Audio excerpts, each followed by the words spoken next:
भगवान अगर ये नाम बढ़िया बन जाए, अगर उसका प्रभाव क्या पड़ेगा। तो इस देश की व्यवस्था को हमको समझना पड़ेगा। इस देश की व्यवस्था के भीतर गड़बड़ है और तुमको गड़बड़ नजर आता है कि कोई परमात्मा ऊपर बैठा है, कोई भगवान ऊपर बैठा है और वो हमारा नसीब लिखता है। इसलिए तमाम पुरुष, तमाम महिलाएं, तमाम लोगों को अपना हाथ दिखवाया करते हैं। वो कहते हैं कि इस हाथ में जरा बता दीजिएगा क्या बढ़िया है क्या खराब है। तो ऐसा लगता है कि हाथ की लकीरों में कुछ रखा हुआ है।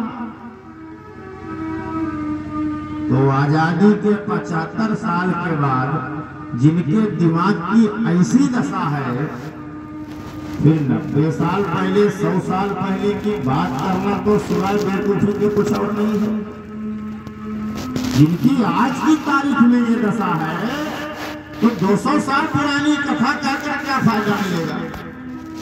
अब तो आदमी बराबर जानवर, जो कह दिया वो मान लिया, जो समझा दिया समझ गए। जब आज इनकी ये दशा है कि अपना हाथ दिखा रहे हैं बिना पढ़े लिखे आदमी को, भी पढ़ा हुआ आदमी और बिना पढ़े लिखे आदमी को कहता है कि तुम हमारा भविष्य बताओ। उसको अपना भविष्य खुद ही नहीं मालूम है, तो दूसरों का भविष्य हमारे कैसे बताता है। तो इतनी जो गंभीर ये समस्या है, ये हमारे लोगों को समझने में समय लगेगा, लेकिन समझेंगे, ये मेरा पूर्ण विश्वास है। और ये इसलिए समझेंगे, ये इसलिए जानेंगे क्योंकि सत्य सत्य होता है। इसलिए भारत के सबसे ऊंचे शिखर पर लिखा हुआ है, सत्यमेव जयते, सत्य ही जीतेगा। धैर्य को धरे रहिए।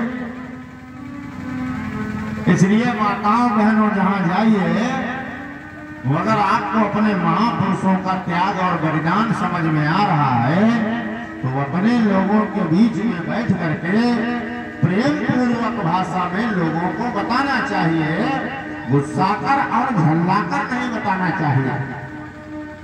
मैंने भी कहा था, शब्द संभाल के बोलिए, शब्द के हाथ में पाओ। एक बात आप बताइएगा तो लोग आराम से बैठ के सुन लेंगे, और एक बात ऐसी बोल दीजिएगा तो तुम्हारे पास आएगा ही नहीं। तो जब पास में आएगा ही नहीं तो बताओगे किसको? दीवालों को। दीवालों को बताओ। तो पहले ऐसा जुगाड़ करो जिससे तुम्हारे पास आवे। तो तुम्हारे पास ऐसा कोई जुगाड़ नहीं है कि आने वाला क्या जाए तुम्हारे पास। बुद्ध का रास्ता धैर्य शांति का रास्ता है। बुद्ध कहते हैं कि बैर से बैर समाप्त नहीं होगा। कोई आदमी भटका हुआ है, जा रहा है, और तुम उसको और ज्यादा भटका रहे हो या उसके दिमाग को उलझा रहे हो, तो फिर सही जगह कैसे आएगा। इसलिए ये हाथ की लकीरों में आपका भविष्य नहीं है, ये आपको समझना चाहिए। हाथ की लकीरों में अगर भविष्य होता तो जिनके हाथ ही नहीं है उनका भविष्य कैसा होता। वो हाथ की लकीरों में भविष्य नहीं है कि जहां आप बैठे हो ये कर्म क्षेत्र है, ये कर्म क्षेत्र है। और कर्म क्षेत्र में कर्मों के द्वारा आप जैसा अपने जीवन में चाहते हैं, आप जैसा जीवन अपना बनाना चाहते हैं, वैसे जीवन का निर्माण कर लीजिए। इसलिए डॉक्टर बाबा साहब अम्बेडकर 14 अक्टूबर 1956 को 5 लाख अपने लोगों के साथ में बुद्ध की शरण में चले गए और बुद्ध का मार्ग स्वीकार करके उन्होंने वो मार्ग पर चलने के लिए हमको और हमारे समाज के लोगों को कहा कि इस बुद्ध के मार्ग पर चलकर ही ये देश भारत सोने की चिड़िया बनेगा। तो बुद्ध को मानने से काम नहीं चलता। बुद्ध को अपने जीवन में उतारने से काम चलता।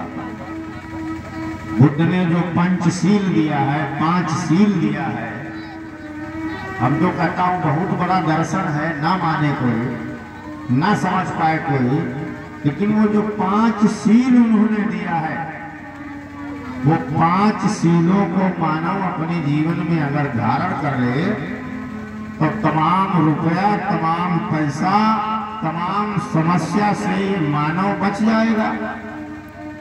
5 शील, 5 बातें,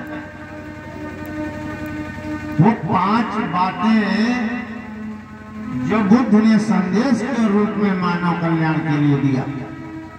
तो इसलिए मैं फिर कहता हूं कि पहला दुश्मन जाति और दूसरा दुश्मन धर्म। इन 2 दुश्मनों से जब बाहर निकलोगे तब तुम बन पाओगे इंसान, मानव बन पाओगे। और जब मानव बन जाओगे तो सब मानव